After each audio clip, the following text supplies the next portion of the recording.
considered an overflow plant, excuse me, and that, you know, hopefully with everything willing that the economy will pick up and we're going to find work.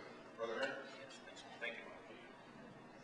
General Motors, as this announcement was being made, still has had no direct conversation with us, other than to say that this facility remains a standby facility. And everybody has known that from the previous announcement, so that didn't come as a surprise to us. Quite frankly, the Michigan decision doesn't come as a great surprise to me, and probably most of the people in the room that saw this thing playing out.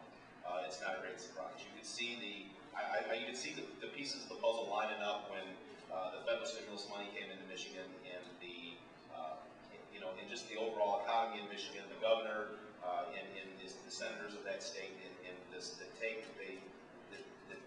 positioning that they started with that facility. So it doesn't come as a great surprise to me. I will say this, in terms of the Spring Hill site, it was mentioned just briefly earlier, but we do have a world-class four-cylinder engine plant that builds a 2.4-liter engine, and we provide really the only 2.4-liter engine for the new Chevrolet Equinox that's being built in Canada. That's a hot product. It's hit the marketplace. It's required, in fact, our facility to add a second shift that will be added here on 13th, and so July 13th, and that's good news for Spring Hill. I guess the message here is that this isn't a complete dark, lights-out situation. We've got the service parts operation, which will continue to supply service parts for the Saturn products. Everybody understands that there's the whole Penske deal that's pending. However, you know, we figure that facility will play some role in the supplying of service parts for some time. That's the indication we've been given. So we've got that facility rolling as well. Then we have a steel stamping operation that right now provides steel parts to the Fairfax plant, multiple different plants, and in fact, we also are picking up the Arlington plant and a couple other facilities that we're going to be shipping products to here. So the steel stamping operation will continue. We have world-class equipment here with regard to steel stamping capability. So when you hear us talk you know, positively about this site, it's because of the fact that the equipment here and the technology here, and I think Mayor Jim Bailey hit the nail right on the head when he talks about the fact that this is a site that has it all. It's the one site in America that you can come in and actually roll raw materials in the front door and roll finished product up the back.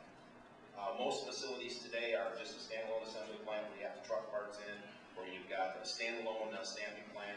Well, this plant has, and it's a very good thing. In that $1 billion, what we ended up with is a brand new paint shop, a brand new steel stamping facility, a brand new assembly shop, and literally state-of-the-art flexible technology and the robots that can go ahead and build literally any single product with just a minimum amount of capital expense, which is really tool trades.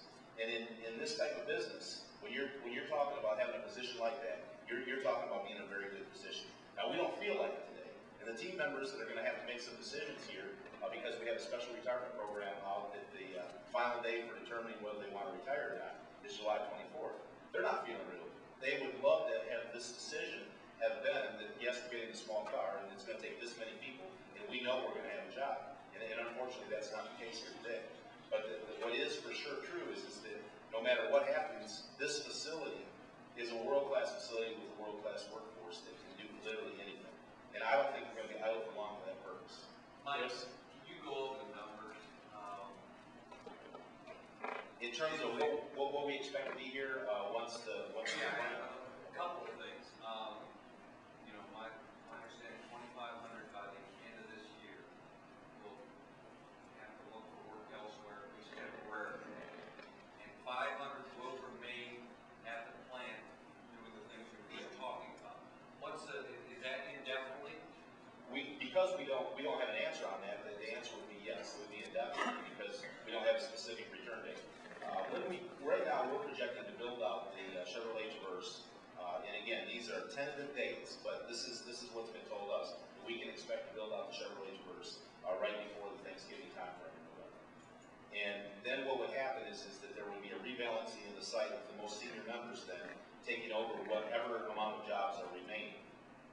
So we've got that out there. The other dynamic that's out there is that, of course, you have some people that are going to retire that have 30 years of service that are qualified for one of the various retirement programs that are out there. And there's a multitude of them that team members would take advantage of if they sought to do that. The other element or the other option that's out there that we don't have an answer for yet. I filed the necessary paperwork with the corporation to have a follow your work doctrine that's allowed in the national agreement called paragraph 96. That says when you have major work operations that transfer to another facility, that the team members may or may not have the right to go ahead and follow their work. Now, of course, that's all subject to the international union and the corporation allowing that.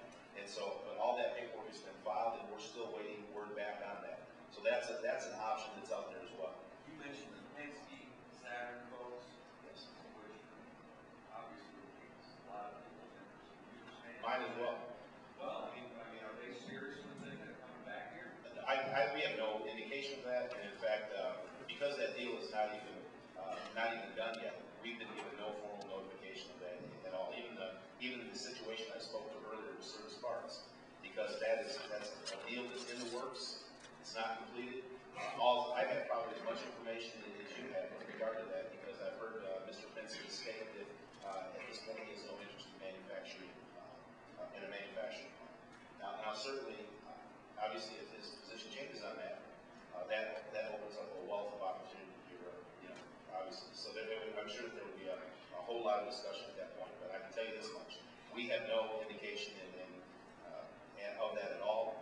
There's no discussion, as far as I'm concerned, between at least Mike and I or any of our parties at this point that's an option.